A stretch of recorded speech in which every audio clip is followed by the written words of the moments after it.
हम मनुष्य कितने विचित्र होते हैं। जब भूल हमसे होती है तब हम चाहते हैं समझौता। यही भूल किसी और से हो तो हम चाहते हैं न्याय। क्यों? एक ही परिस्थिति में दोहरा व्यवहार किस लिए?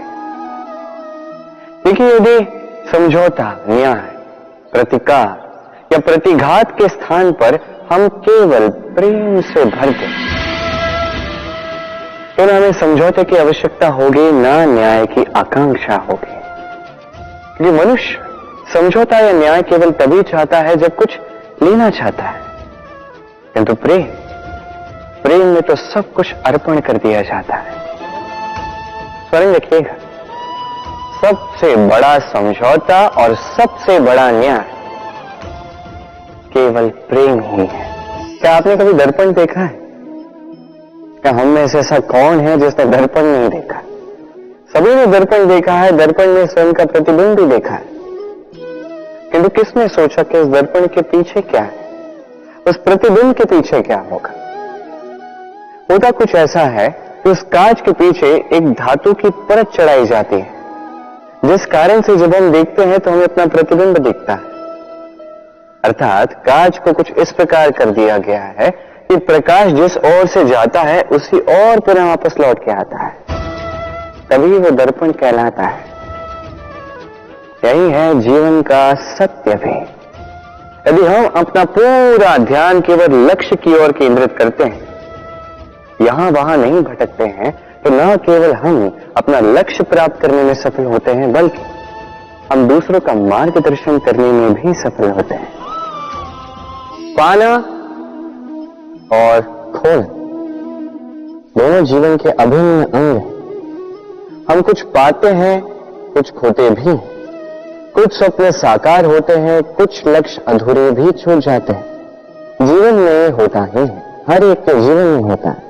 किंतु जब भी हम किसी से मिलते हैं, हम कौन सी बातें करते हैं? हम उसी की बात करते हैं जो हमने खोया है। स्वयं भी दुखी होते हैं, सामने वाले के मन को भी दुखी कर जाते हैं। इससे कुछ विपरीत करने का प्रयास कीजिए, सकारात्मक बनने का प्रयास कीजिए। ध्यान उसी पर दीजिए, स्मरण केवल उसे ही कीजिए, महत्व उसी को दीजिए जो आपके पास है। जो आपके पास नहीं, उसकी आस में त्रास क्यों सहना? उसी की गिनती कीजिए जो आपके पास आज यहां वर्तमान में है। जैसे मैं कंस मामा की गिनती नहीं करता जिन्होंने मेरा बालपन झंझोड़ा। मैं गिनती करता हूं यशोदा मैया की, मेरे बलराम दाऊ की, मेरी राधे की, जिन्होंने मेरा जीवन संजोया। सोच, ये सोच सच बनकर सामने आती है, ये कठोर सत्य है। क्योंकि सोच ही वो बीज है जो सत्य रूपी पौधे को जन्म देता है, उसे विकसित करता है।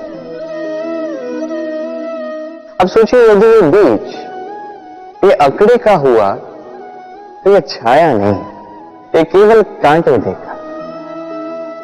वही यदि ये बीज बरगद का होगा तो वो एक ऐसे वृक्ष में विकसित होगा जो अनेक वर्षों तक अनेक पीढ़ियों को छाया देगा, पंछियों को घर देगा। उसी प्रकार ये सोच, यदि ये सोच छोटी सोच हुई तो आपको शंकाएं ही देगी, यदि ये सोच बड़ी हुई तो आपको समाधान देगी। तो सोच समझकर अपनी ये सोच चुनिए।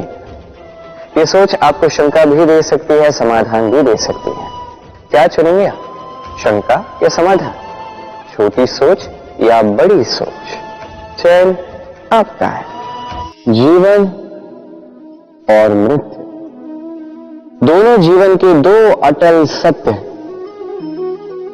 जिसने जन्म लिया है उसे मृत्यु प्राप्त होनी है, यही नियति।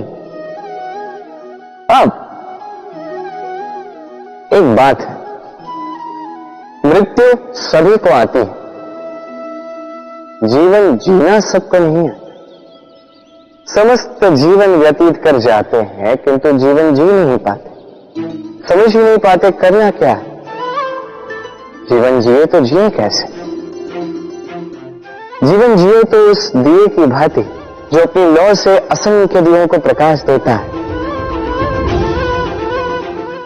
जो बुझते बुझते भी अंधकार से लड़ता है। कदाचित इसीलिए जहां दिए को रखा जाता है उस स्थान को पूजा जाता है, उसे पवित्र माना जाता है। एक बात तो है, मृत्यु सभी को आनी है, चाहे मैं, चाहे आप, चाहे हर कोई एक न एक दिन संसार से जाने वाला है। तो आपने इस जीवन में किया क्या, तो महत्व रखता है। और जिसे जीवन जीना आ गया वो मृत्यु के पश्चात भी जीवन जीता है, वो अमर बन जाता है। कहा जाता है व्यक्ति को अपने चरण दृढ़ रखने चाहिए। जहां चरण होंगे उसी के अनुसार मार्ग होगा, उसी के अनुसार लक्ष्य भी होगा। किंतु क्या केवल इन चरणों पर ध्यान देना ही पर्याप्त है? नहीं, इससे कहीं अधिक महत्वपूर्ण होता है आचरण। जैसा आपका आचरण होगा उसी दिशा में आपके चरण होंगे। यदि आपका आचरण उचित हुआ, श्रेष्ठ हुआ, तो देखिए आप पर्वत के शिखर पर भी पहुंच सकते हैं। किंतु यदि ये उचित ना हुआ तो आप उसी शिखर से नीचे धरा पर भी गिर सकते हैं।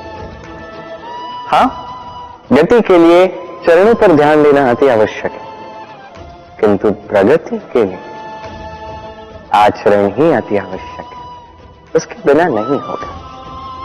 आइए मेरे साथ प्रेम से कहें, राधे राधे।